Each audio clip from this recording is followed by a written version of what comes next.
दोस्तों मैं और जितेंद्र भाई, नमस्ते। इनको आपने माय मोटर टॉक्स चैनल पर देखा होगा। बैठकर ये डिस्कस कर रहे थे कि यार अगर गाड़ी लेनी है किसी मिडिल क्लास आदमी को तो वो ईवी की तरफ जाए आज के समय में या फिर आईसी इंजन की तरफ चला जाए। हाइब्रिड की तरफ जाना चाहिए यार, दोनों के बीच का है ये, क्या मतलब बस इसी चीज पे हम फंस गए कि भाई आईसी, अब मेरा था कि ईवी ले लेते हैं, फ्यूचरिस्टिक गाड़ी है, अगले 500-600 किलोमीटर की रेंज तो दे ही देगी 2 साल बाद भी। इनका था कि आईसी इंजन लेते हैं और फिर इनका आया कि ईवी नहीं। चलाने में तुम्हें कहाँ मजा आया, तुम बताओ। हाँ, ये बात कब करते हैं मजा मजे आया? की, और मैं बात करता हूँ भाई कि इजी रहेगा, पैसे बच जाएंगे। चल आज निकाल गाड़ी, आज अब भी निकाल गाड़ी, गोवा चला जा। हम पुणे में रहते हैं, गोवा चला जाओ। आप मुझे बताओ चार्जिंग कहाँ करोगे? जैसे आप डीजल या पेट्रोल गाड़ी निकाल कर जा सकते हो, वैसे क्या आप ईवी गाड़ी लेकर जा सकते हो? बताओ। हाँ, ये एक प्रॉब्लम तो सबके साथ है, लेकिन अगर डेली कम्यूट की बात करूँ तो वहां तो सस्ता पड़ रहा है ना मुझे। डेली कम्यूट भाई, तुम 35 लाख की गाड़ी लेकर तुम बोलोगे मैं डेली कम्यूट के लिए मैं गाड़ी खरीदा हूँ। टियागो खरीदो, एमजी कॉमेट मुझे पसंद नहीं है बट खरीदो। देखो 10 लाख की गाड़ी खरीदो, 35 लाख की गाड़ी डेली कम्यूट के लिए, क्या मतलब क्या देखो बात बनती है इसके लिए बहुत सारे कैलकुलेशन हमारे चैनल पे दोनों के मिल जाएंगे कि हमने बताया है ईवी सस्ती है या पेट्रोल डीजल है। लेकिन बात ये आती है, मैंने अभी हाल ही फिलहाल थोड़ी सी बात करी अपने दोस्त से, जिन्होंने बोला कि यार एक्सेल शीट पे ना सब कुछ हरा हरा ही दिखता है, पर समय जब आता है, जब एक्चुअल रियली आप कोई गाड़ी खरीद लेते हो इनिशियली स्टेज पर एक्स्ट्रा पैसे दे करके, वो रिकवर होना, वो सब चीजें, वो सब मिथ्या है, झूठ है।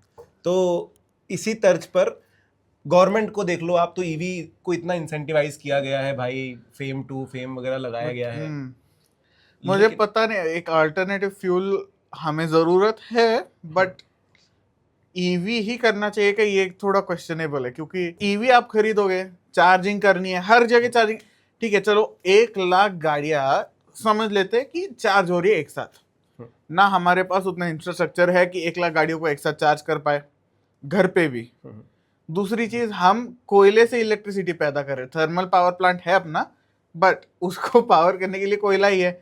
अल्टीमेटली आप जला रहे हो चीजें और स्मोक ही पैदा कर रहे हो, तो इससे अच्छा हाइब्रिड गाड़ी चला लो ना। फिर कंपैरेटिवली लेस स्मोक है। बैटरी बनाने के लिए हाँ, आपको फिर भी लिथियम आयन बैटरी बनाने के लिए लिथियम माइनिंग का वगैरह बहुत ये होता है, पोल्यूशन होता है, बट पर कैपिटा अगर आप देखोगे गाड़ी, तो कम पोल्यूशन नहीं बनेगा। जितू भाई, ये चीज से मैं आपके साथ इत्तेफाक नहीं रखता, क्योंकि बहुत सारे क्वेश्चंस मुझे भी कमेंट में आए थे जब लोगों ने पूछा था कि भाई, मतलब लोग बोल देते ना यार ईवी तो ज्यादा पोल्यूशन क्रिएट कर रही है, गाड़ी बनाने में बहुत ज्यादा प्रॉब्लम हो रहा है, जो इलेक्ट्रिसिटी है बनाने में बहुत ज्यादा प्रॉब्लम हो रहा है। अच्छे से रिसर्च करो तो पता चलता है कि ओवरऑल मैन्युफैक्चरिंग में हाँ, ईवीज बनाने में थोड़ा ज्यादा CO2 एमिशन होता है, और चलने में जितना कम ईवी करती है ना, तो अगर आप ओवरऑल लाइफ स्पैन देखोगे दोनों गाड़ियों का, तो आप पाओगे कि 30-50% less CO2 emission, less pollution EVs create कर रही हैं। बात सही है और ऑन पेपर सही है कि वो नहीं बनाएगी, बट वही है ना बात कि अल्टीमेटली आप कहाँ से ला रहे हो पावर। अगर घर पे चार्ज करते हो, अगर समझिए न्यूक्लियर पावर प्लांट से भी आप बनाते हो, जो कि बहुत बढ़िया है नहीं, बट ठीक है, मतलब कंपैरेटिवली लेस पोल्यूशन है, लॉन्ग टर्म चलता है, अनलेस आपका चेरनोबिल नहीं बनता बट हाँ, इसमें रिस्क वगैरह काफी है। मैं कह रहा हूँ कि ऑन पेपर वैसे ही लगेगा, बट अगर कोयले से ही बना रहे हो तो कहाँ से तुम्हारा पोल्यूशन कम होगा? लेकिन हम सोलार भी तो यूज करते हैं। सोलर सेल्स इतने एफिशिएंट है नहीं ना। आपका मानना है कि भाई आईसी की तरफ चले जाओ। देखो, अगर हम बड़ी पिक्चर देखें कि पूरे दुनिया में ऐसा होगा या देश में पूरा ऐसा होगा कि भाई बहुत सारे लोग ईवीज खरीद लेंगे तो फिर इंफ्रास्ट्रक्चर का प्रॉब्लम होगा, लेकिन इनिशियल स्टेज पे जिन लोगों ने अभी खरीदी है उनके लिए इंफ्रास्ट्रक्चर काफी हद तक खाली होता है। हाँ। आप पुणे के अंदर देखोगे, मुंबई के अंदर देखोगे, बहुत सारे चार्जिंग स्टेशन खाली है। तो अगले 5 साल के लिए अगर मैं देखूं तो अभी मेरे लिए बेनिफिशियल है ये भी खरीदना। आप ये बताओ कि चार्जिंग स्टेशन खाली क्यों है? वो चलते नहीं है क्योंकि लोगों को नई टेक्नोलॉजी पे शिफ्ट करने में थोड़ा सा हाँ समय लगता है, बट बात भी सही है, बट ट्रस्ट इशू इसी वजह से आ रहा है ना, क्योंकि खाली क्यों है वो? क्योंकि लोग घर पे चार्ज कर रहे हैं, पता है कि वहां पर जाके चार्ज करूंगा महंगा पड़ेगा और सेम कॉस्ट लगेगा जितना कि पेट्रोल के लिए लग रहा है। सो लोग डिसाइड कर रहे हैं कि घर पे चार्ज करो।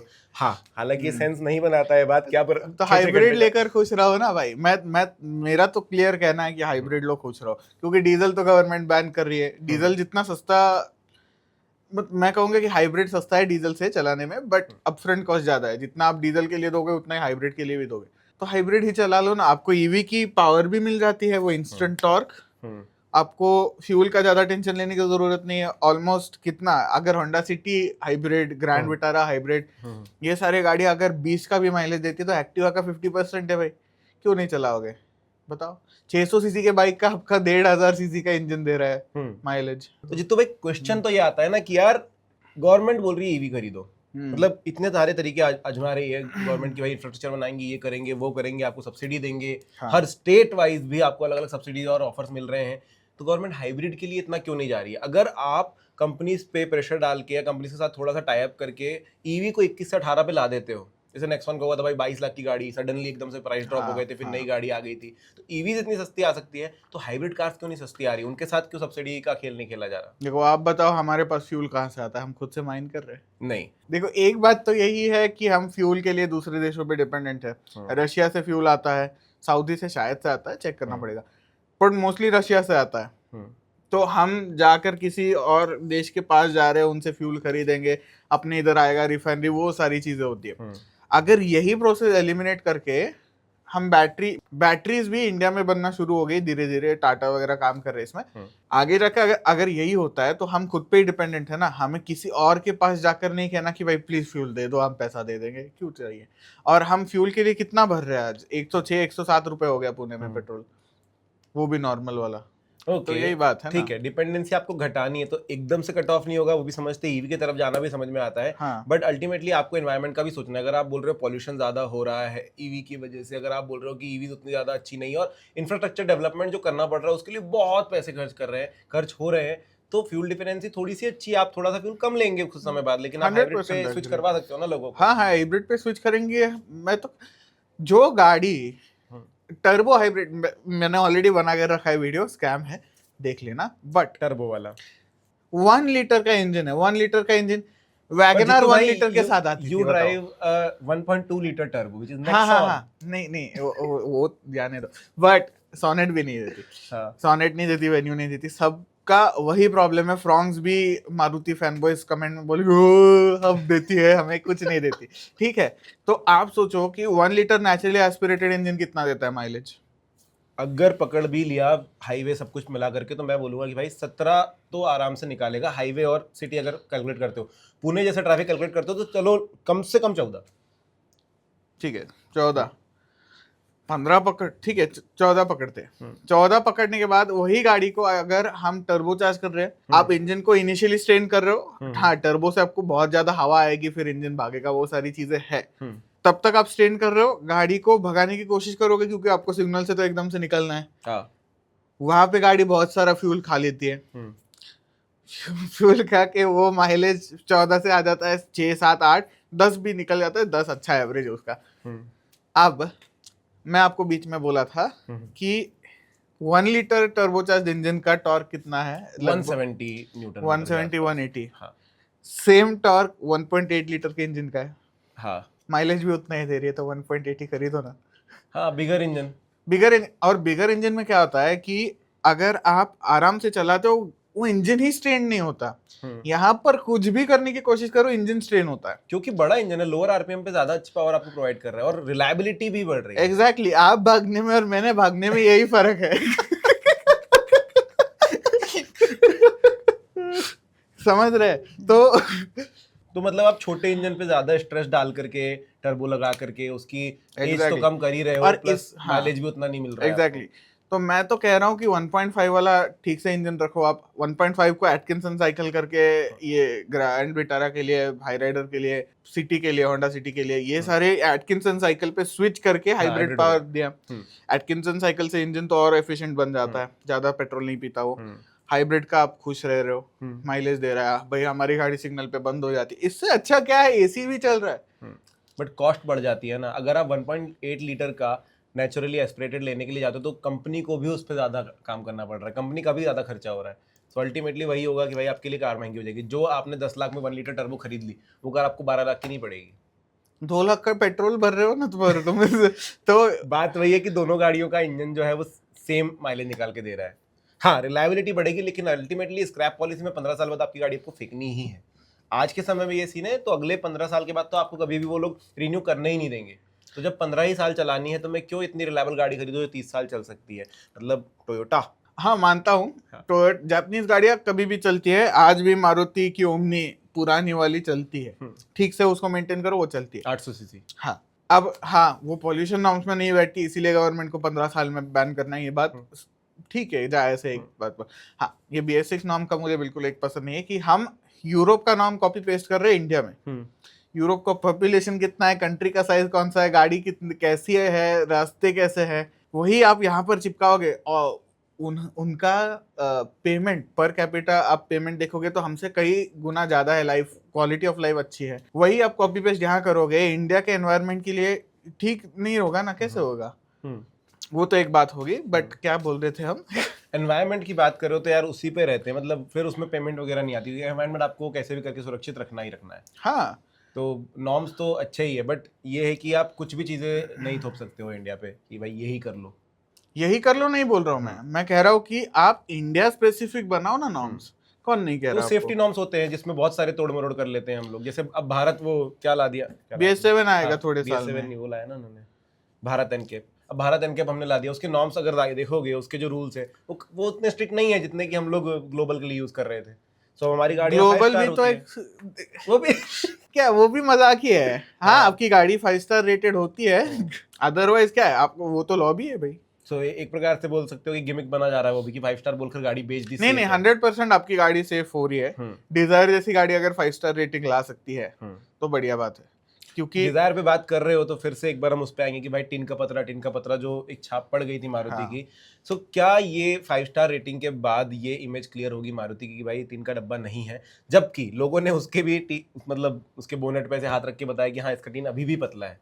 सो कैसे लोगों को ये चीज समझ में आएगी कि हाँ स्ट्रक्चरल स्ट्रेंथ एक अलग चीज होती है, टीन वो जिससे शीट जो डली है वो अलग चीज होती है। आप जो कपड़े पहन रहे हैं वो आपका टिन का डब्बा है, आपके अंदर बॉडी मस्क्यूलर हो या मेरी जैसी हो, है ना, आइदर वे वो ठुकेगी नहीं जल्दी। ठीक है, चलो मान लेते कोई एकदम दुबला पतला आदमी जो है, अगर उसको जाकर मारे उसकी हड्डी आराम से टूट जाएगी शायद से, हमारी नहीं टूटेगी।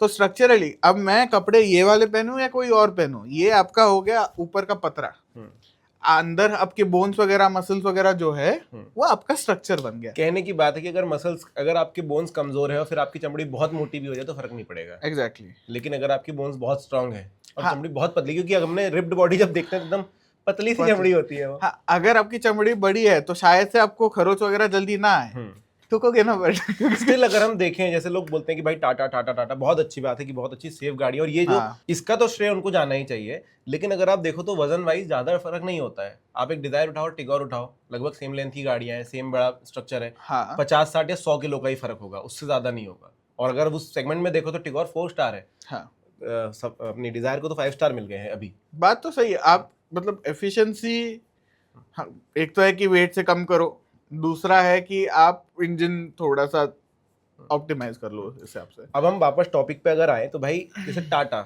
हर चीज इनिशिएट कर रहा है और इतना ज्यादा पब्लिसाइज कर रहा है कि लोग जानते हैं और लोग उसकी तरफ शिफ्ट होते हैं। सेफर गाड़ियां टाटा ने बोला, ईवीज टाटा लेकर के आया तब से। नेक्सॉन से जो शुरू किया टाटा ने, क्योंकि उससे पहले भी गाड़ियां थी। आप महिंद्रा की गाड़ी देखोगे E2 अवेलेबल थी, महिंद्रा ने एक्सप्रेस या कुछ, टाटा ने एक्सप्रेस बनाई थी, आ गई थी।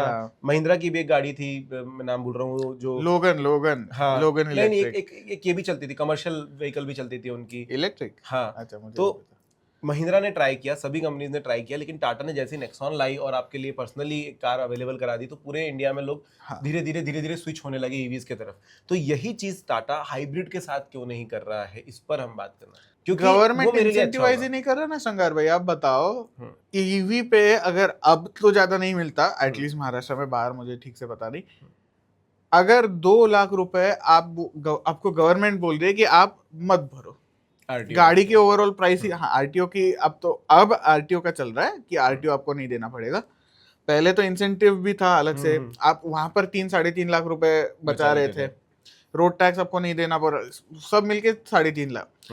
अब ये वाली पकड़ो, आप हाई राइडर पकड़ो, Hyryder top end hybrid 25 lakh की आती है। हाँ, टॉप एंड हाइब्रिड 25 लाख की आ रही है। अगर वो 21 तक जा पा रही है या फिर 22 तक जा पा रही है, तो एक वहां पर क्या कह सकते हैं कि एक सेगमेंट का वो लीडर बन सकता है कि 3 लाख का काफी फर्क पड़ता है लोगों को। अगर हाइब्रिड एक आदमी लेने जा रहा है, ऑब्वियसली वो गाड़ी ज्यादा चला रहा है या फिर उसको पैसे बचाने हैं तो आसान सी बात है कि वो थोड़ा बहुत पैसे की तरफ देखेगा जब गाड़ी खरीदनी है। ऐसे नहीं है कि BMW हाइब्रिड दे रही है या फिर मर्सिडीज हाइब्रिड दे रही है कि मैं उसके पास चले जाऊँ। अगर वो वाला कस्टमर आपका है ही नहीं जहां पर पैसे बचाना चाहता है, बचा सकता है, ऑब्वियसली बचाएगा, बट वो मेन कस्टमर नहीं है। अगर 3 लाख कम करके आपको हाइब्रिड गाड़ी मिल सकती है, देन हाइब्रिड गाड़ी भी चलेगी ना। अगर इसको ऐसे देखें हम लोग, देखो कंपैरिजन थोड़ा सा गलत नहीं हो रहा है कि भाई आप ईवी या पेट्रोल इंजन से कंपेयर कर रहे हो, तो अगर आप कॉस्ट कैलकुलेशन में हाइब्रिड को कहीं भी रखोगे ना, वो ईवी से जीत सकती है ना वो पेट्रोल से, क्योंकि इनिशियली जितना आप एक्स्ट्रा दोगे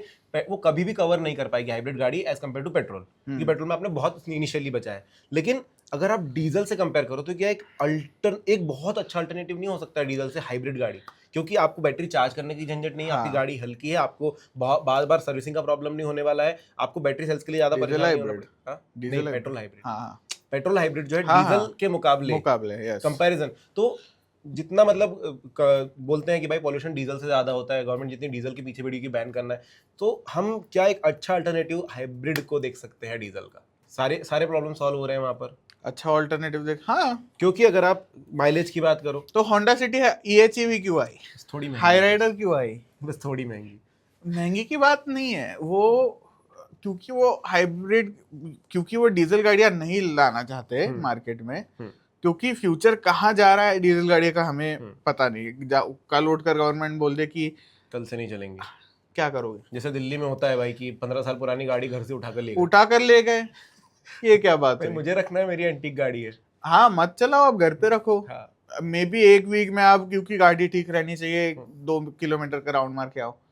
एक जमाना था कि हर गाड़ी डीजल होती थी, आज वो बात नहीं है। आज ऑलमोस्ट हर गाड़ी पेट्रोल होती है, या फिर ईवी की तरफ जाने लगते लोग। वो बात नहीं रही डीजल की अब। डीजल, हाँ, डीजल मैं कहूंगा कि बढ़िया गाड़ी है, मिड रेंज टॉर्क और लो एंड टॉर्क बहुत बढ़िया है, आपको गाड़ी को खींचना नहीं पड़ता, माइलेज बहुत बढ़िया देती है। 2 लीटर का इंजन भी 15, 16, 17 एवरेज दे पा रहा है। हाँ, बहुत बड़ी बात है, बहुत बड़ी, वो भी एक हेवी गाड़ी को खींचकर। हालांकि जो जैसे आपने मजे की बात करी थी शुरुआत में, वो मजा आपको हाइब्रिड नहीं दिखाई दे भाई, क्योंकि शुरुआती वो ईवी इलेक्ट्रिसिटी पे चलती है, तो वो मजा नहीं आता। हालांकि पिकअप बहुत अच्छा मिलता है, वाइब्रेशंस नहीं है, साउंड नहीं है। साउंड आपको मिल जाएगा, साउंड थोड़ा, क्योंकि वो हाँ डिले होता है, वो तो फेक साउंड है, क्योंकि इंजन को रेव करने में, अगेन होंडा सिटी का हम एग्जांपल ले लेते हैं, उसमें इंजन डायरेक्टली व्हील्स को 80, 90, 100 तक कनेक्ट ही नहीं होता। वो ECVT पे चलता है, इंजन से रेव हो रहा है, इंजन से पावर जनरेट कर रहा है, चार्ज कर रहा है, तो वो 2000 RPM पे भी कर सकता है, बट आपके लिए वो 7000 RPM तक भी रेव कर लेगा। 7000 जाता है कि नहीं पता नहीं, वो बोला, बट कर तो सकता है। क्या जरूरत है उसको, वो आपके लिए लेकर जाएगा क्योंकि आपको फील चाहिए। वो CVT होकर भी गियर शिफ्टिंग का फेक कर रहा है। हाँ, मतलब पैडल शिफ्टर्स भी डाल देते हैं भाई, तो फील, हाँ, फील आने की बात है, तो फील थोड़ा आपको आ जाएगा, जितना आपको पेट्रोल और डीजल गाड़ियों का आता है उतना नहीं आएगा, but it is, I still think कि ईवी से तो अच्छा है। ईवी हाँ आपको एकदम इंस्टेंट टॉर्क दे रही है, 100 को 150 तक एकदम खींच के लेकर जाएगी, बट मुझे चार्ज नहीं करना है यार, 2 बार खींच रहे 150 तक, अगर मैं 2 बार गाड़ी खींचकर मेरी 10-12% बैटरी खराब हो रही है, तो मुझे नहीं चलानी गाड़ी। मैं नहीं कह रहा हूँ कि आपको 150 तक चलानी चाहिए। अच्छा, अगर एक क्वेश्चन अभी सबके दिमाग में आ गया होगा कि भाई अगर हाइब्रिड में लेता भी हूँ तो बैटरी सेल जैसे ईवी के डिग्रेड होंगे और मेरी गाड़ी खराब होगी, होते हैं ना, तो हाइब्रिड में भी होंगे, लेकिन आपको उतने बड़े पैमाने पे खर्चा नहीं करना पड़ेगा। एग्जैक्टली। प्लस कंपनीज हाइब्रिड की बैटरीज पे क्या उतना ही गारंटी वारंटी दे रही है जितना कि ईवी पर?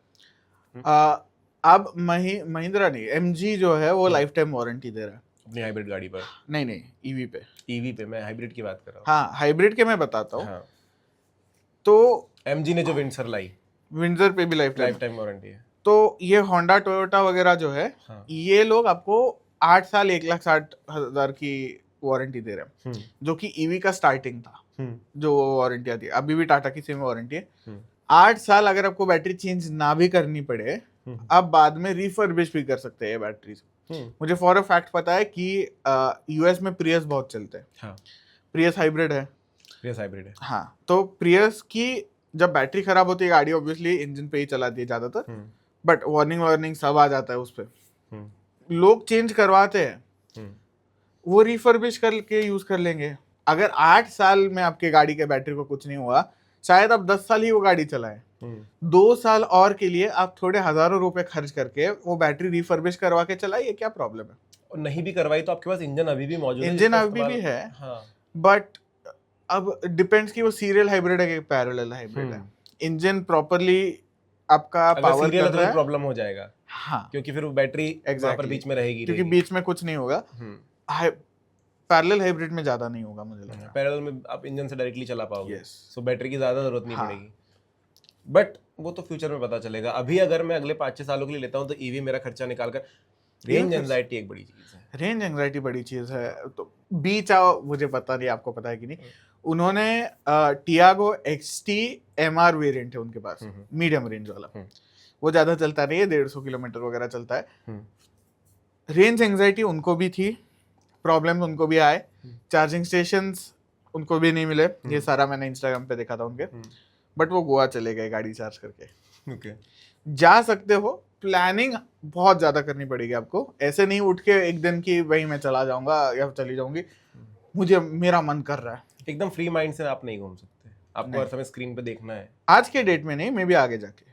बट जितना इमर्जिंग हम देख रहे हैं ईवीज को भाई, एक समय जब ये एक्सप्रेस टी वगैरह थी, 80 किलोमीटर से ज्यादा लिमिट नहीं थी, 80,000 किलोमीटर, 80 या 100 किलोमीटर। वो तो जिप्ट्रॉन आर्किटेक्चर पे भी नहीं थे। जिप्ट्रॉन हाँ, अगर आपको जिप्ट्रॉन के पता बाद। नहीं, 48 volt Ziptron high voltage architecture है टाटा का। ये आई थिंक 48 वोल्ट्स के आसपास पे चलती थी गाड़ियां। क्या ही है 48 वोल्ट्स, ज्यादा तेज भी आपके नहीं थी। प्लग में 220 वोल्ट आता है। हाँ, तो ज्यादा तेज नहीं थी, रेंज भी नहीं थी। रेंज भी नहीं थी, लेकिन अभी देखोगे तो हम 250-300 तक पहुंच हाँ, गए पिछले 4 respectable सालों है, में हाँ, देख रहे हैं। हाँ। तो क्या हम सोच सकते हैं कि भाई अगले 4 सालों में 1000 किलोमीटर, 1200 किलोमीटर रेंज वाली, और अगर एक गाड़ी मान के चलो कि 800 किलोमीटर की रेंज प्रोवाइड कर देती है, तो क्या फिर लोग ईवी पे स्विच करने का ज्यादा इजी होगा लोगों के लिए? हाँ, क्योंकि मंथली अगर हम कॉस्ट कैलकुलेट करते हैं, कुछ भी करते हैं, तो हम लोग ज्यादातर ये समझते हैं कि भाई एक आदमी महीने भर में 1000 किलोमीटर चलता है ना। ऑब्वियसली ईवी होगी, ज्यादा चलोगे। बहुत लोग कमेंट करते हैं भाई आराम ईवी से, होगी, आराम क्यों से। चलूंगा मैं भाई, 1 रुपए किलोमीटर में चल रहा हूँ क्यों मैं। नहीं चलाओगे? बट अभी आपको लग रहा है 1 रुपए पर किलोमीटर है, क्योंकि आप घर पे चार्ज कर रहे हो, यूनिट चार्ज वैसे। लेकिन जब सबके पास ईवी होगी, जैसे जैसे यूज बढ़ेगा, डिमांड बढ़ेगी, तो वो प्राइसेस आप होंगे ही होंगे। हाँ, प्राइसेस आप होंगे, और पब्लिक चार्जर्स पे आपको प्रॉफिट नहीं होता कुछ। या फिर गवर्नमेंट कुछ ऐसा करेगी जिसके घर में ईवी है उनके घर में अलग मीटर लगाया जाए, क्योंकि है ना ऑलरेडी, हाँ, ग्रीन मीटर है गवर्नमेंट्स के पास। हाँ। बट जनरली लोग अगर अपनी बाइक या स्कूटर चार्ज कर रहे हैं घर पे, तो उसके लिए भी अलग मीटर होता है।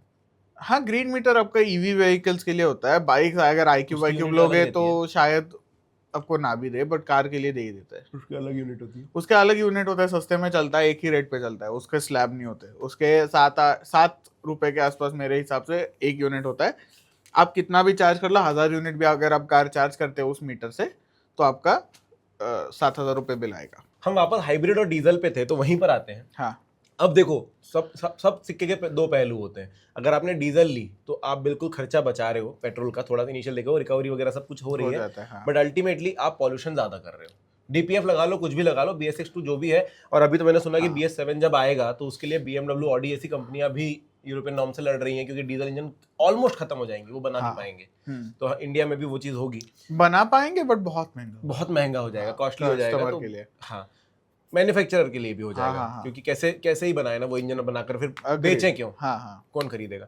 तो हाइब्रिड अगर आता है उसकी जगह पर, तो ये तो है कि भाई आपको वो मजा नहीं मिल रहा है जो डीजल इंजन का मिलने वाला है। पॉल्यूशन कम हो रहा है, बट क्या उतना पॉल्यूशन कम हो रहा है जितना, मतलब पेट्रोल के मुकाबले कितना कम हो रहा है? और उतना कम हो रहा है कि हम लोगों को शिफ्ट करने के लिए जागरूक कर सकते हैं, हाइब्रिड। जागरूक तो कर सकते हैं, बट पेट्रोल और डीजल में जो एग्जॉस्ट गैसेस बनते हैं उसमें मेन फर्क है। जो डीजल का बनता है, दैट इज, क्या कह सकते हैं, more toxic compare to petrol. Petrol भी करता है टॉक्सिक, डीजल ज्यादा टॉक्सिक है, और डीजल बहुत ज्यादा पोल्यूटेंट्स वगैरह फेंकता है। तो इसीलिए गवर्नमेंट पहले कहती है कि हम डीजल गाड़ियां हटाएंगे, पेट्रोल गाड़ियां हटाएंगे, और ईवी पे आ जाएंगे, ईवी पर आ जाएंगे पूरी तरीके से। तो वो एक मेन कारण है डीजल गाड़ियां बंद करने का। आपका क्वेश्चन क्या था? स्टिल हम लोग अभी भी डीजल गाड़ियां बेच रहे हैं, गवर्नमेंट अलाउ कर रही है कि कंपनियां बेचें, क्योंकि वो एमिशन नॉर्म्स में बैठ रहे हैं। फिर हम इंडिया में कितना भी हम मारुति को टीन का डब्बा बोल लें, लेकिन Maruti is the first company जिसने डीजल पूरी तरीके से बंद ही कर दिया। नहीं लाएंगे हम, हाइब्रिड लेकर आएंगे आपके लिए, वो आप ले लो, जो भी है। सो कुछ कंपनियां मुझे ऐसी लगती है कि जो मार्केट में अच्छा पकड़ रखती हैं, वो अपने तरफ से कोशिश करती हैं कि यार चलो सुधार लेते हैं मार्केट। कुछ कंपनियां नहीं सुधार रही हैं। सो क्या इस पर टेक है फिर आपका? ये टेक अच्छा है। फ्यूल के हिसाब से आपकी बात सही है कि क्योंकि कंपनीज खुद ही उस पे काम करना चाहती है, खुद को भी फ्यूचर प्रूफ करना चाहती है, कस्टमर को भी फ्यूचर प्रूफ करना चाह रही है। तो वो एक बात हो गई। हाइब्रिड्स अगर गवर्नमेंट इंसेंटिवाइज करेगा तो उसकी हम कह सकते हैं पॉपुलैरिटी बढ़ेगी, बहुत ज्यादा बढ़ेगी, बहुत ज्यादा बढ़ेगी। अगर एक हाइब्रिड गाड़ी में कहता हूँ जो 18 लाख में, जो बेसिक वेरिएंट शायद ग्रैंड विटारा का होता है 18 या 19 ग्रैंड लाख विटारा पे- क्यों कहना, मैं तो कह रहा हूँ फ्रॉन्क्स से भी नीचे। नहीं, अभी जो अवेलेबल है हाँ उस पे, हाँ, ग्रैंड अगर वो विटारा 18 पर है, अगर वो 2 लाख सस्ती हो जाती, 16 पर आ जाती, तो वो बहुत सारी गाड़ियों को यूजर काट बेस ही देगी। बदल देता है ना वो। हाँ, क्योंकि आप जो मतलब टॉप एंड वेरिएंट लेने के लिए जा रहा है बंदा एक कॉम्पैक्ट एसयूवी का, वो एक बढ़िया सी एसयूवी अपने घर हाइब्रिड लेकर आ सकता है, हाइब्रिड लेकर आ सकते विद जो कि ज्यादा पावर जनरेट हाँ, कर रही है। हाँ। अभी एक और चीज यहाँ पर निकल कर आती है कि भाई मारुति जैसी कंपनी जो कि 50% शेयर है जिसके मार्केट में, कि भाई लोग मारुति ही लेते हैं, 50%, उसके लिए कितना डिफिकल्ट रहा होगा डीजल इंजन बंद करना, जब आपकी टॉप सेलिंग गाड़ियां डीजल है। मतलब एस क्रॉस की मैं बात कर रहा हूँ, जो लोगों की इतनी फेवरेट बहुत गाड़ी थी। बढ़िया, आप हाँ। विटारा की बात करो, 1.3 MJ विटारा हाँ। ब्रेजा जो थी वो, तो जब उसने बंद किया होगा तो कितना मुश्किल रहा होगा, और क्या उनको डर नहीं लगा होगा कि यार डीजल बंद कर देंगे तो हमारा तो मार्केट कैप गिर जाएगा। मार्केट कैप तो नहीं गिरेगा, क्योंकि सुजुकी क्यों लेते हैं लोग, एक तो सस्ती है, सेफ्टी, सुजुकी के कस्टमर्स को बहुत साल तक इतना कुछ लेना देना था नहीं। वो तो जब से टाटा आया और safety safety safety safety safety global एनके के बारे में जागरूक एक किया तो लोगों को। उनकी हाँ, हाँ। पर उनका मेन था कि गाड़ी रिलायबल है, कहीं पे इंजन भी रिलायबल है। इंजन बहुत रिलायबल है, गाड़ी कहीं पे भी ठीक हो जाती है। ठुकी हुई गाड़ी सस्ते में ठीक हो जाती हाँ, है, मतलब एचएम मोटर्स की तरह। हाँ, कहीं भी कोई भी कोई भी। तो हमारे पास मारुति इको थी, हाँ ये मैं सच बता रहा हूँ, हाँ। मतलब हमारे पास मारुति इको थी। हाँ उसका किसी गांव में मेरे अंकल चला रहे थे, उसका चेक इंजन लाइट आ गया। ओके।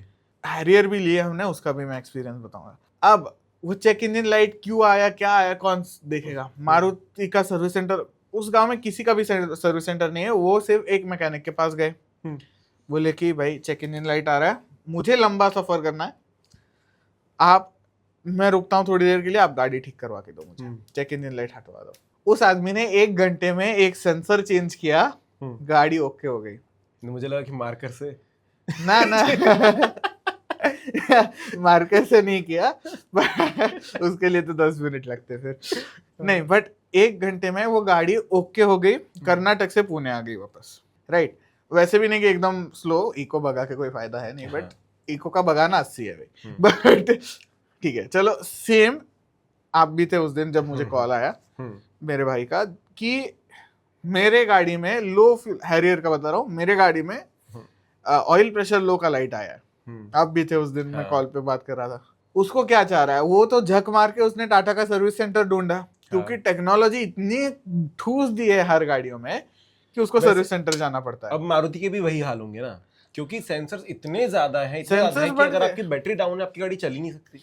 हाँ, एक समय था कि आप मैं कुछ भी कर लो, जंप स्टार्ट तक नहीं होती है गाड़ी अभी, नहीं मतलब होती, आप नहीं होती। दूसरी गाड़ी के बैटरी से करना चाहो तो प्रॉब्लम है, धक्का के गाड़ी चालू नहीं होगी, सारी चीजें अभी बहुत प्रॉब्लमेटिक हो गया। एक समय था कि बस आपके हाथ में मैकेनिकल एक इंजन था, आपको फ्यूल डालना है। मतलब मैंने बाइक्स वैसे भी चलाई हैं कि मेरे पास चाबी नहीं है तो चलो फ्यूल इधर से डाल करके कुछ स्टार्ट करते हैं, वो भी वो नहीं रहा। मतलब मैं कहूंगा कि अभी भी जो लो लेवल के मारुति के गाड़ी आते हैं उसमें थोड़ा बहुत हो सकता है, ग्रैंड विटारा वगैरह पे जाओगे तो नहीं होगा।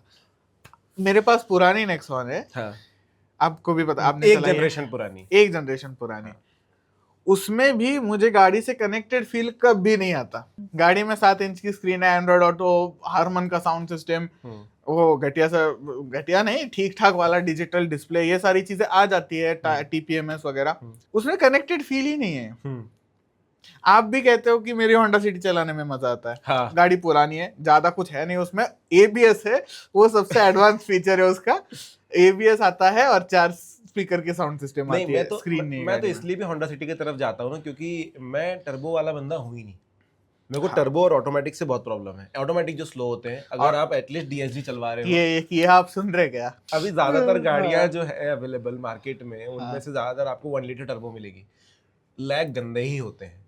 मैं मेरे भाई के साथ उसकी नेक्सॉन और हमारी EcoSport में, मैं आपको पहले बता चुका हूँ कि भाई मैं उसको लिटरली बोला हूँ कि देख अभी तेरे को दिखाऊंगा कि भाई कौन सी गाड़ी ज्यादा फास्टर है। मैं नेक्सॉन चला रहा हूँ, मेरा भाई फोर्ड चला रहा है, और वो निकल गया। वो निकल गया। 1.5 लीटर नेचुरली एस्पिरेटेड, बहुत कम टॉर्क है उसका इसके मुकाबले, 150 के अराउंड है, 121 bhp की पावर है उसमें। हाँ। नेक्सॉन नहीं ले रही, वो 2 सेकंड का जो लैग आता है ना कि गाड़ी पिकअप उसमें लेगी, हाँ उसमें सामने वाला लीड ले निकल लेगा, जाता है। और वो बहुत गंदा लगता है, आप कितना भी ऊपर से press मेरे कर पास AMT है भाई तो लो।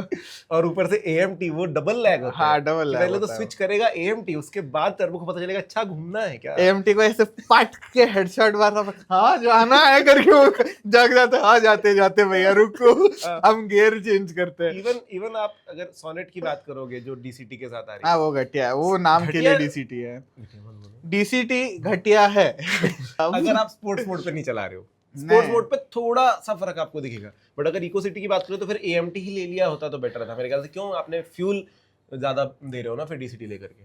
अब मेरे ख्याल से IMT AMT better fuel efficiency देते हैं एज कंपेयर टू DCT। हाँ ट्रू, क्योंकि गियर ज्यादा चेंज नहीं करते बैठेगा वो। हाँ। 7 स्पीड DCT में आपके शॉर्ट गियर रेशियोज है कंपेयर टू 6 स्पीड AMT, तो थर थर थर थर थर थर करके गियर चेंज करेगा। AMT में गियर चेंज वो भी बोलता है कि यार नहीं भैया हम स्लो है तो टाइम लगेगा, तो आप चल लेते हैं थोड़ा चल लेते हैं, तो उसमें गियर चेंजेस कम होते हैं। बट क्योंकि इंजन फंडामेंटली छोटा है, स्ट्रेस्ड है, तो माइलेज हाँ AMT में IMT में थोड़ा ज्यादा मिलेगा DCT के कंपैरिजन में। बट ये काफी देखने में मजेदार है कि भाई जैसे मारुति जब AMT देता है, और मारुति का AMT बढ़िया है, माइलेज बेटर मिलेगा, बोलते माइलेज बेटर मिलेगा, ये तो एक बात है। और सेकेंडली अगर आप मार्केट के AMT कंपेयर करोगे, मारुति का AMT फास्ट है, मतलब मैं नहीं कह रहा हूँ टॉर्क कन्वर्टर से थोड़ा स्लो है, DCT के पास भी नहीं जाता हो, बट जो मार्केट के AGS का सेकेंड वेरिएंट जो आया उनका प्रिसाइज है, स्मूथ है और फास्ट है, पेडल शिफ्टर से भी फास्ट शिफ्ट कर लेता है वो। सो जितेंद्र भाई बोलिए। ज़्यादा बड़ी कंपनीज पे नहीं जाएंगे, क्योंकि अगर आप 45-60 लाख की गाड़ी पे जाते हो, BMW ऑडी पर जाते हो, तो वहाँ पर जो भी ऑटोमेटिक सिस्टम आपको मिलेगा आपको बेटर लगने वाला है बाकी सब गाड़ी से। लेकिन अगर इनिशियल स्टेज पे देखें, जो 5 लाख से लेकर के 20 लाख तक की गाड़ियाँ हैं या 25 लाख तक की जो गाड़ियाँ हैं, उनमें बहुत सारे अलग अलग ऑटोमेटिक सिस्टम मिलते हैं। AMT हो गया, DCT हो गया, IMT हो गया, जो कि मतलब बहुत सारे अलग अलग ट्रांसमिशन टाइप्स हैं। अगर देखा जाए कि भाई एक पब्लिक के लिए अच्छा ट्रांसमिशन लेना है, या फिर आपका फेवरेट कौन सा, चलो इस पे बात करते हैं। मेरा तो DSG है भाई तो आप मेरा सीधे Volkswagen DSG पे है, चले गए। Skoda Volkswagen। हाँ। स्लाविया आप 25 लाख तक बोल रहे हो, मैं स्लाविया खरीदूंगा, बस बात खत्म हो गई। 1.5 TSI 25 लाख के, 25 लाख की है नहीं वो, 20-22 में आ जाती है।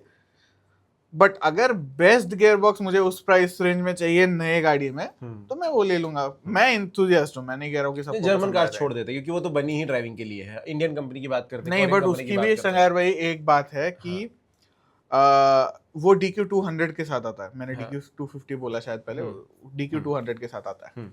DQ200 is a dry clutch 7 speed dual clutch gear box जो जर्मन लोगों ने बनाए हैं, है ना। तो वो गियर बॉक्स आप अगर किया के वगैरह गियर बॉक्स से कंपेयर करोगे, पोलो GT TSI जो आती थी उसमें का और इसमें जो सोनेट में आता है उसका कंपेयर करोगे, जमीन आसमान का फर्क। कंपटीशन ही नहीं है, कंपटीशन ही नहीं है। हाँ, अब बाद में आपने बहुत सारे रिपोर्ट्स देखे कि हमारे एमियो TDI में, वेंटो TDI में, ये पोलो GT TSI में इश्यूज आ रहे हैं, क्लच खराब हो रहा है, मैकाट्रॉनिक खराब हो रहा है। इसका मेन कारण था कि आप यूरोपियन ट्यून ट्रांसमिशन इंडिया में चला रहे, ये एक मेन कारण था। तो उन्होंने बोला कि आपका 10 बार गियर चेंज हो रहा है 1 2 3 में, तो हम आपका ट्रांसमिशन ही स्लो कर देते हैं। तो वो चेंज नहीं होगा, वो लॉन्गर चेंजेस होंगे। ट्रांसमिशन स्लो करने के बाद भी वो ट्रांसमिशन फास्ट है। You are so far ahead that even if you fall down, you are still ahead of people. समझ रहे हैं, पर जीतेगा ही। हाँ एग्जैक्टली खरगोश बोला मैं खा लेता हूँ, सो लेता हूँ, फिर भी जीतू। हाँ, ये तो रेस स्टार्ट नहीं किए थे तब तक। तो यही बात है। ओके, तो उनको आउट ऑफ द कंपटीशन रखते हैं। हाँ। और फिर बात करते हैं कि हमारे पास जैसे किया के पास बहुत सारे, हुंडई के पास है, टाटा के पास है, जिन पे ज्यादातर लोग ट्रस्ट कर रहे हैं। हर DCT कोई के आकर लिए। पोलो है भी नहीं मार्केट में अभी, तो हर कोई आके फॉक्सवैगन या ये नहीं खरीद रहा है, खरीदेगा। स्कॉडा नहीं खरीद रहा है, नहीं क्योंकि शायद लोगों को लगता है भाई मेंटेनेंस हाई है या ये है वो है, बहुत सारी चीजें लगती है, हर जगह पर अवेलेबिलिटी नहीं होती सर्विस सेंटर्स की। लेकिन जनरली लोग जाते हैं टाटा पे, महिंद्रा पे, हुंडई पर बहुत ज्यादा लोग जाते हैं, क्रेटा तो आप देख ही रहे हो, फिर मारुति पर जाते हैं। तो इनमें अगर देखें तो ट्रांसमिशन ऑटोमेटिक में कौन से बेटर है? मैं अगर मेरे से पूछोगे तो मैनुअल पे ही जाता हूँ हमेशा, और उसमें भी मुझे बहुत मतलब सर्टेन है कि भाई गियर शिफ्ट ढूंढना ना पड़े, जैसे फॉर अ फैक्ट मुझे पता है कि आपको बढ़िया से टाटा के मैनुअल ट्रांसमिशन पसंद है, वो भी नेक्सॉन और कर्व के। लंबा गियर शिफ्ट ढूंढ रहे हो आप ऐसे, वो एक कारण है, और क्लच गर्व। सो मैंने एक बारी, मतलब ऐसे किसी ब्रांड को खराब नहीं करना चाहिए, बट मैंने एक बार बस चलाई थी। तो मुझे पता चला था कि उल्टे गियर बॉक्स होते हैं, ऐसे सच में ढूंढने पड़ते हैं, किधर है किधर है, इधर है कि इधर है, फोर्थ गियर आपको ढूंढना पड़ता है, 2-4 बार झटके मारने पड़ते हैं। फिर पुरानी बस थी वो, नई बस में शायद नहीं होता होगा इतना। वो सेम फीलिंग मुझे एक और बार आई जब मैंने, अभी रिफाइन हो गई है, बट टाटा नेक्सॉन डीजल चलाई। नहीं वो अभी भी वैसे ही है। एक तो क्लच में प्रॉब्लम है हमेशा से उनके, हाँ, वो क्लच एकदम फेंकता है जोर से, आधा बिल्कुल बढ़िया से आएगा, तब तक एंगेज नहीं होगा, इंगेज के साथ एकदम से निकल जाएगा। हाँ, तो जब अगर आप फर्स्ट टाइम टाटा की कोई भी गाड़ी चला रहे हो, पंच के ऊपर की, टियागो, मैं कहूंगा हैरियर सफारी में इतना प्रॉब्लम नहीं है, टियागो टिगोर में भी इतना प्रॉब्लम नहीं है। पंच और नेक्सॉन ये ज्यादातर दे रही है, जिनमें आपको क्लच ये पंच, हाँ पंच भी देता है, जम के देता है। तो ये एक आता है। दूसरा मैंने चलाई थी एक बार मैग्नाइट, उसमें मुझे लगभग, और वो पेट्रोल थी, उसमें भी मुझे लगभग सेम फीलिंग आई कि भाई क्लच, और मैं सोच रहा हूँ भाई इस गाड़ी की सर्विसिंग नहीं हुई है, क्या नहीं हुआ, क्या गलत लग रहा है। आप कह रहे हो गधे घोड़े जैसे नहीं दौड़ रहे, तो क्या कहेंगे आप? तो मतलब मैनुअल पसंद है, बट इतना भी ये नहीं कि आप खराब ही दे दो। हाँ, नहीं वो बात सही है, बट आप कह रहे हो 5 से 25 लाख बड़ा रेंज है, तो अगर आप छोटी गाड़ी खरीदना चाहते हो, ऑटोमेटिक ही खरीदना चाहते हो, तो आपको ऑप्शन ही नहीं है, आपको AMT खरीदना पड़ेगा। 6, 7, 8, 10 लाख तक, 10 लाख तक, 8 लाख में 10 लाख तक आएगी कोई गाड़ी। हाँ, आ जाती है ना, एस्प्रेसो शायद आ जाएगी, एस्प्रेसो आ जाएगी, सेलेरियो आ जाएगी। एस्प्रेसो को मैं 10 का डब्बा कहूंगा भाई, वो डब्बा ही है गाड़ी, बट फॉर्च्यूनर का बच्चा बोलते हैं उसको लोग, अब ऐसे 3 का डब्बा नहीं कह सकते उस गाड़ी को। फॉर्च्यूनर का अलग ओपिनियन है मेरा, बट कभी उस पर बात करेंगे, फॉर्च्यूनर, एंडेवर, और मतलब अब तो ग्लॉस्टर भी शायद उस रेंज में नहीं है, बट हाँ अगर बड़ी गाड़ी में देखो तो हाँ, बट हाँ, तो अगर आप 10 से मैं कहूँगा 16-17 लाख तक बाय कर रहे हैं, तो आपको 2 ऑप्शन मिल जाते हैं। एक आपको AMT का ऑप्शन मिल जाएगा, एक्चुअली डीजल ऑटोमेटिक महिंद्रा आपको टॉर्क कन्वर्टर भी देगा। दूसरा आपको DCT आ जाएगा, ये 1 लीटर टर्बो 1.2 टर्बो के साथ गाड़ियाँ, और टॉर्क कन्वर्टर अगर आप डीजल 3XO लेते हो तब भी आपको आएगा ज्यादा, अगर महिंद्रा की बात करें। ज्यादातर महिंद्रा का खुद का ट्रांसमिशन है नहीं, बट वो ट्रांसमिशन अच्छा है। सिमिलर ट्रांसमिशन आपको स्कॉर्पियो N में मिल जाता है डीजल में, तो वो ट्रांसमिशन अच्छा है, मैं मानता हूँ। हाँ, आपको गियर शिफ्ट थोड़े फील होते हैं, बट स्मूथ ओवरऑल, उसको साइड कर देते हैं। अब जो आदमी ज्यादा खर्चा ही नहीं करना चाहता, उसके लिए AMT सही है। हाँ, अब झटके वाले थोड़े है, बट मारुति के लोग तो फिर भी थोड़े ठीक है। हाँ ठीक है, कोई बात नहीं। हाँ, फ्रॉन्क्स में भी आपको टॉर्क, इवन अगर आप चढ़ाई चढ़ रहे हो तब भी मारुति बहुत अच्छे से बैलेंस करता है उसको, बहुत बढ़िया बैलेंस करता है। फ्रॉन्क्स वगैरह लोगे तो आपको टॉर्क कन्वर्टर मिल जाएगा, वो एकदम रिलैक्स टॉर्क कन्वर्टर है, उसको कोई घाई नहीं है, वो फटाफट गियर अप कर देगा। अगर आपको घाई है तो भी उसको घाई नहीं है। हाँ, आपको घाई है तो भी उसका, वो AMT का बड़ा भाई है, बस रिफाइंड है। हाँ, झटके नहीं पड़ते, वो स्मूथ है, उसका कोई इशू नहीं है। और DC है और ये DCT, ये गियरबॉक्स इतने स्लो किए हैं कि ये AMT के थोड़े ही आगे आ जाते हैं। झटके आपको शायद थोड़े कम मिले, गियर शिफ्ट 100% डिफरेंस कि भाई ये AMT और ये DCT है, बस दिखाने के लिए है, बट एक्चुअल वो DCT वाला फील नहीं आता। अब DCT जब आप गन करते हो, यानी फुल एक्सीलरेटर दे देते हो, गाड़ी DSG गाड़ी उठ के भागती है। हाँ, अब नए वाले होगा फटाक से, एकदम फटाक चढ़ जाएगी। फ्रॉम स्टैंड स्टिल DSG थोड़ा क्लच अब खुद का प्रिजर्व करेगी, उसके बाद आई थिंक 20 बहुत ज्यादा हो गए, बट जल्दी ही वो गाड़ी पिकअप कर लेती है। वहीं पे हमने नेक्सॉन के साथ भी ट्राई किया है, उनके, सोनेट हाँ। के साथ भी ट्राई किया है। गाड़ी भागेगी नहीं, मतलब नहीं। आप फुल एक्सीलरेटर दो, जा रहे हैं भैया करके निकलेंगे। वो शायद उस समय सो के उठती है, हाँ अच्छा कुछ काम है नहीं, क्या? सो के नहीं उठती, वो आलसी है बस। हम्म। मुझे अपने पैर खराब नहीं करने, जूते नए हमारे वाले बात है वो, बट वो अपना क्लच प्रिजर्व करने की और उनके तरफ से वो सही बात है कि इंडिया में ट्रैफिक बम्पर टू बम्पर चलता है। ब्रेक छोड़ोगे गाड़ी चलेगी, क्लच घिसेगा, वापस स्लो रुक जाओगे आप। उसके हिसाब से ठीक है, क्लच में डिले है, बट वो डिले इतना भी ज्यादा नहीं होना चाहिए, एक डेंजरस सिचुएशन भी पैदा हो सकती है। पर वो डीले की वजह से अब जैसे लोनावला में हम जब घाट में आते हैं, हाँ। मैं एक समय आ रहा था अपने गाड़ी से और मैं देख रहा हूँ वहां पर कि भाई कम से कम 7-8 गाड़ियां लगातार मुंबई से जब आ रहा था मैं हाँ, चढ़ते हुए चढ़ते हुए। क्लच फेल है उनके, सारी ऑटोमेटिक खड़ी है। हाँ, अब डीसीटी में और एएमटी में आपको एक चीज याद तो रखनी क्या है। हम इंडियंस को चलाना नहीं आ रहा है ऑटोमेटिक? हाँ, गियरबॉक्स फेल मेनली उन गाड़ियों का हो रहा है जहाँ पे क्लच मौजूद है। अब आपको एएमटी डीसीटी में एक चीज याद रखनी है कि अगर आपको आगे जाना है, ब्रेक फुल छोड़ दो, रुकना है आगे जाके ब्रेक फुल दबा दो। बीच वाला जो हम टॉर्क कन्वर्टर से गाड़ी खींच पाते हैं, या फिर टॉर्क कन्वर्टर एकदम जंपी होता है स्टार्टिंग में, तो उसका ब्रेक छोड़ देंगे, गाड़ी धीरे से चल जाती है, ब्रेक दबा देंगे, गाड़ी रुक जाती है। वो हम उसका स्पीड जो है वो हम ब्रेक से कंट्रोल उस कर पे भी सकते हैं। मैंने देखा है कि हम लोग को ये मैनुअल चलाने की आदत होती है तो हम हाफ क्लच पे आधा ब्रेक छोड़ के हाँ, चला रहे हाँ, होते हैं। वो एग्जैक्टली जिस पे एक बार जितू भाई ने मुझे करेक्ट किया था कि भाई ये ऑटोमेटिक है, आधे ब्रेक पे मत छोड़ो गाड़ी, हाँ, पूरा हाँ, छोड़ो, पूरा दबाओ, वरना क्लच पूरा जो खराब होगा। स्पेशली एएमटी डीसीटी पे, क्योंकि वो क्लच घिसने लगता है, गाड़ी कह रही है हम आगे जाएंगे, आप बोल रहे हो, आप ब्रेक दबा के उसको जाने नहीं दे रहे, तो और जोर लगाने की कोशिश करती है पर गाड़ी जा पानी मे बी ये भी ड्राइविंग स्कूल में सिखाने की जरूरत है। ड्राइविंग स्कूल में बहुत सिखाने की जरूरत है चीजें। गाड़ी कैसे चलाते हैं, लेन क्या होता है, यहाँ से शुरुआत है। मेनली लोग ना क्या करते हैं कि ड्राइविंग स्कूल, जैसे मैं जाता था, मेरा ड्राइविंग स्कूल था भाई सुबह 10 से लेकर 4:30 बजे शाम तक थे। तो 1 घंटे ड्राइव करके आप उसमें सीख भी रहे हो गाड़ी क्या है, कैसे चल रही है, क्या है, कौन सा पार्ट खराब होगा तो क्या करना है आपको। तब ये सारी चीजें हमको ये भी सिखाया गया था, रोड पे नॉर्म्स क्या क्या है, आपको रोड पे कैसे करना है, एक्सीडेंट हो जाए तो क्या करना है, ये सारी चीजें एक्सप्लेन की जाती थी, दिन भर वो क्लासेस होती थी। लेकिन आमतौर पे जो शहरों में मैं ड्राइविंग स्कूल देखता हूँ, 1 घंटे की क्लास होती है, 20 मिनट के लिए आप ड्राइव करते चले जाते हो, हफ्ते में एक आध बार शायद कुछ साइंस वगैरह पढ़ा देते हैं आपको। 15 दिन में लोग सीख जाते हैं, अपना लाइसेंस लेते हैं, उसके बाद कोई क्लास नहीं जाता। तो इस वजह से फिर एक्सीडेंट्स भी होते हैं। फिर हम सोच रहे होते क्यों हो गया ये, खैर वो अलग बात है, हम बात कर रहे थे। नहीं, बात तो 100% सही है, बट हाँ इसी वजह से होता है। अब गाड़ी अगेन जिनकी मैनुअल ट्रांसमिशन है उनका भी क्लच जल गया भाई, और ऑब्वियसली बात है वो गाड़ी टो के, अगर क्लच ज्यादा गर्म हो गया तो गाड़ी, एएमटी और डीसीटी में मेरे हिसाब से वार्निंग मिल जाती है आपको कि आप क्लच गर्म कर रहे हो तो साइड में रुक जाओ थोड़ी देर। मुझे एक ही बार आया है ये वार्निंग, तो सही है। ये स्पेशली ड्राई क्लच वाले गाड़ियों में इशू होता है। जब वेट क्लच होता है तो वेट क्लच थोड़ा ऑयल सर्कुलेशन से वगैरह गियरबॉक्स को ठंडा कर देता है।